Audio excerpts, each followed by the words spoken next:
So in the last years, I've talked to a tremendous amount of agency owners, making between 0 and 1 million per year. I've also worked with more than 165 agencies one-on-one and scaled more than 30 of them to 3 to 5K a month in a really short time frame. And the question I always got asked but could never really answer was the following. Why do some agencies make 100K plus per month while others don't even sign a single client, even though they use the same strategies, work in the same niches, or offer the same services? And I spent months researching it.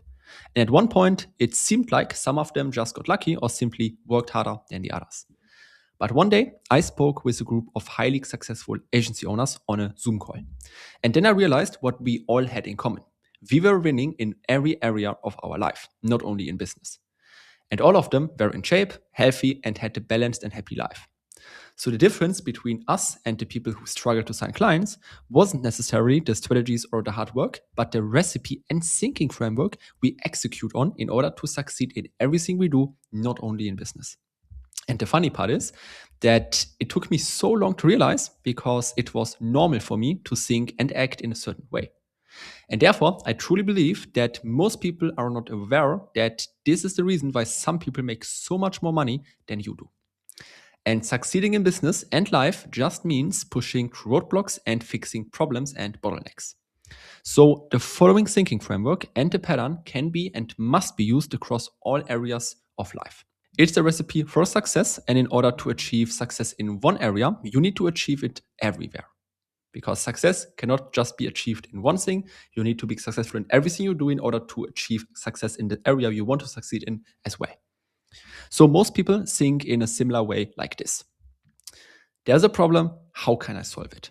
Succeeding is just about hitting and solving roadblocks. The only thing holding you back from achieving your goal are 5 or even a million roadblocks you have to push through in order to get to your goal. And when there is a problem, most people just think, hey, how can I solve this problem? The problem with this thinking framework is that your brain will try to find solutions in your past experience to solve the problem. So if there is a problem and you ask yourself, hey, how can I solve this problem? Your brain starts to search for solutions in your past experience, all the things you ever read, ever consumed, or ever done in order to come up with a solution. But since you never faced the problem you need to solve to move forward, your brain won't find the appropriate solution and you will be stuck. Because all the problems and bottlenecks and roadblocks you face during your journey are unique. You have never faced them before because it's the first time for you being on this journey. If you would have solved them before, then you know how to solve them now. But since you never faced them, your brain won't find a solution because the knowledge and the information you need is basically outside of your knowledge and your current skills. So the thinking pattern successful people use is the following one. First of all, identify what the root cause of the problem is. Figure out which new information they need to solve it, and then build a repeatable and scalable system in their mind.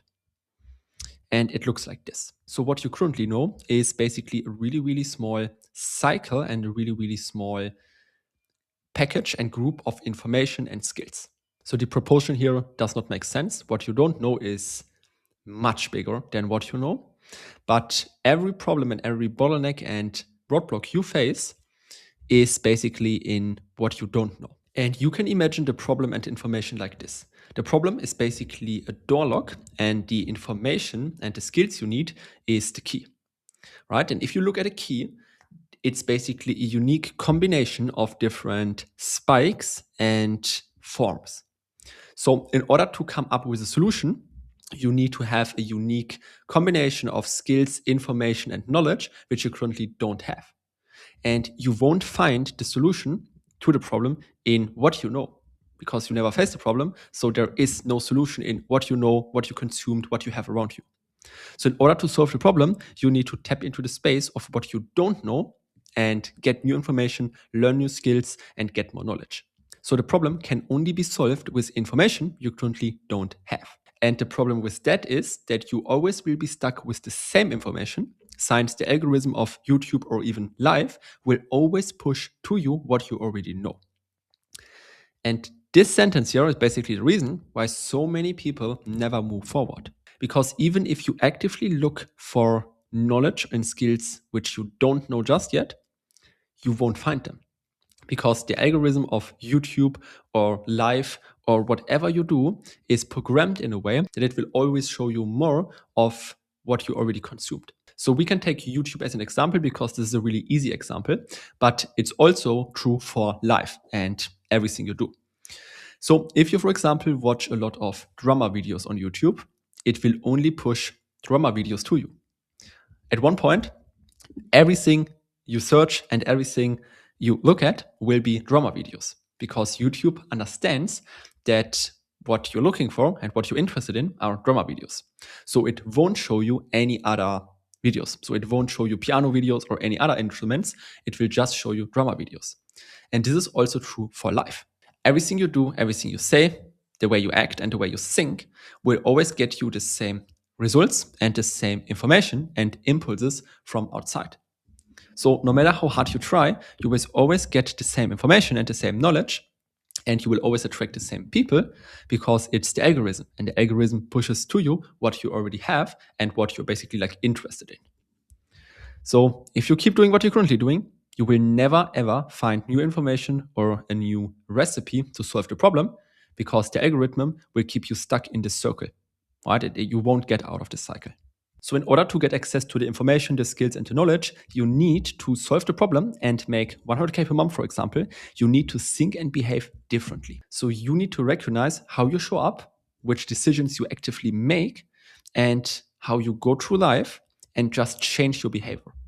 So you need to do things you usually wouldn't do to break the algorithm and pattern and access new information outside of your current bubble. The problem is, again, that you will do things as you always did them. So you always make the same decisions and think and act in the same ways. So you need to actively understand how you currently make decisions and break this pattern. So if you usually would go for a walk, for example, decide to go for a run. So you need to make like different decisions.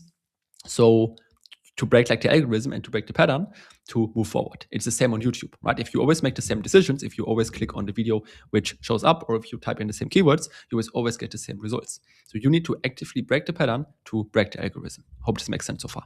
And after you did it, so after you access new information and maybe even solve the problem, we can now talk about making a scalable system out of that. And this is the thinking pattern that highly successful people use, including me. And I got this from Sam Owens, like many things. And after you finally access new information, you can then scale and systemize your inputs to enable a positive flywheel. And this is how you should see everything you do. Right? This is called system-based thinking. I will explain in a second how this works. And I will also give you a couple of examples in a second so you see that this thinking pattern can be applied everywhere in life, not only in business. So with everything you do, you always have an input, you have a process, output, the environment, and the feedback loop. So the input is what you put in order to get a certain result. The process is what happens in the middle to achieve the results. So this is something which also happens outside of your control. The output is the visible result you see. The environment is an outside influence, which can basically change the result without you having control over it. And feedback is what you see and what you get after you achieved a certain result, which will then help you redefine your input. So let me give you an example to make it more obvious. Let's take outreach, so reaching out to clients as an example. The input in this case would be sending emails and sending DMs. So you actively send emails and send DMs with the goal of signing a client. The process, so what happens after you send them, which you cannot control, is, for example, that they see, reply, and answer to your outreach message. And the process only happens because of your input. The output is a booked call. So after the process happened, maybe it takes a couple of inputs to get this output. You will then book a call. So you will see a visible result from the input you took. But then there is the environment, and this can basically influence your result. So in this case, it would be platform restrictions or it takes time to reply. So even if you put in the same input over and over again, you won't get the same results because at one point you will maybe get banned from LinkedIn, or it takes longer for people to reply because of holiday season or any other environmental influences. So the influence from outside will basically change the result even if you don't change anything about your input. And the feedback in this case would be to change your script or change the platform. So if you, for example, put in a lot of input and you don't get results, then the feedback you get is to change your script. Right? So you take the output feedback in order to change your input and then hopefully get different outputs. So if, for example, the environment, in this case, for example, the platform restrictions, give you a ban so that you cannot send outreach anymore, then the feedback you get is that you basically need to change your platform. And as I said, this thinking pattern and framework applies everywhere, not only a business. So try it out for the next 24 hours, try to apply this everywhere, and you will see it works everywhere. Let me give you a different example. For example, tennis. The input, in this case, would be training 5x per week. So the thing that you actively do and what you control is how often you train.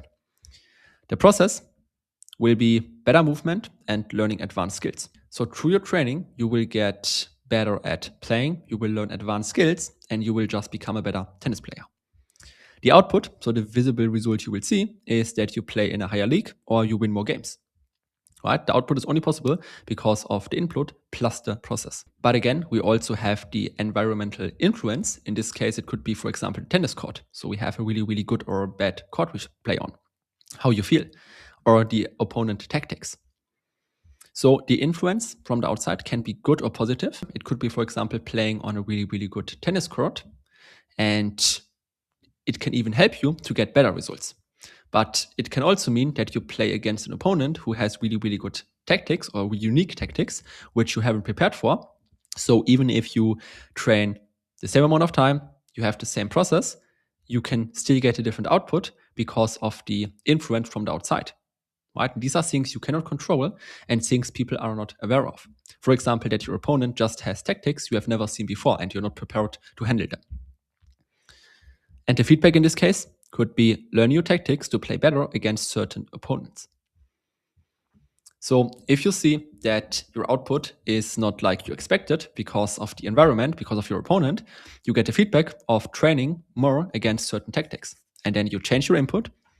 You have the same process or a different process in place, and you maybe even get a different output because now the environment is different, or you just made your inputs better and optimized them. Right? So even if you have a proven and repeatable system, because at one point it will be a proven and repeatable system, basically. Let's take outreach again as an example. If you send 20 messages per day, and out of them 15 get seen and 5 people reply, you will maybe book one call out of that. And after you did this often enough, it will be a repeatable process. So you know for sure that if you put a certain amount of messages in, a certain amount of them will get seen and replied, and a certain amount of them will book a call with you. And at one point, through the feedback, you will understand that this will basically repeat over and over again. But at one point, it can suddenly stop working because the environment changed, right? Because again, even if you know that the same amount of inputs get you the same amount of calls booked, you can get banned, or there can be like a really, really big change in the industry, which will spontaneously give you different results. So yeah, even if you have a proven and repeatable system and you don't change something about your input, the output can still be different and fluctuate because of the environment.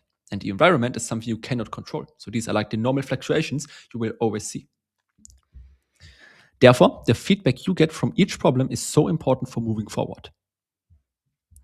Because with every output you get, you always get feedback, and the feedback you can use to change your input and then maybe get different outputs. And now you can finally see how everything is connected. After you apply system-based thinking to one area, execute on it, and get a proven system running, at one point you will get worse results because of the environment. As I showed you a second ago, if you know that you put a certain amount of inputs in, you get a certain amount of outputs, but at one point, the system will break because of the environment and you will get worse results. So at one point, it will suddenly stop to work, and instead of booking 5 calls a week, you will only book 1 call a week because of the environment. And this will appear as a problem or bottleneck to you then, right? So then the cycle repeats. So even if you figured out a repeatable thinking pattern and system, you will then get worse results, which will appear as a bottleneck. So we are back here at our what you know and what you don't know metrics. And then after you see the bottleneck, so after you see the worst results, you then need to identify what the root cause is. In this case, we identify, hey, is the root cause the input? No, it's not, because I have not changed anything about it. The process? No. Or the environment? In this case, it's the environment because LinkedIn, for example, changed their outreach rules, whatever. So at this stage, we then identify what the root cause is. Did we do less outreach or send different messages? Is it the process or is it the environment? And after we identified what the root cause is, we then figure out which information we need and apply information outside of your current knowledge to solve the problem. Right? So again, you break your thinking pattern by looking for different information and knowledge sources to solve a new problem with. So you see, it's basically all about following these 3 steps, right? So always identifying what the root cause is using system-based thinking, then figuring out which new information you need to solve it with, and then build a repeatable system out of that. So again, put it into these thinking frameworks again, let it run, and at one point it will break again. So then you have a problem. Then you can identify again what the root cause is. Is it your input, the process, or the environment? Then you just apply new information to it and you repeat it. And this is everything you need to know, in my opinion, about making a lot of money and achieving great results in business and life. And as I said, this can be applied everywhere. So make sure to watch this video twice or however often you need to watch it to really understand this, because this is a really, really advanced topic and thinking theme, but it can actually make you a lot of money. Hope you enjoyed the video. See you in the next one.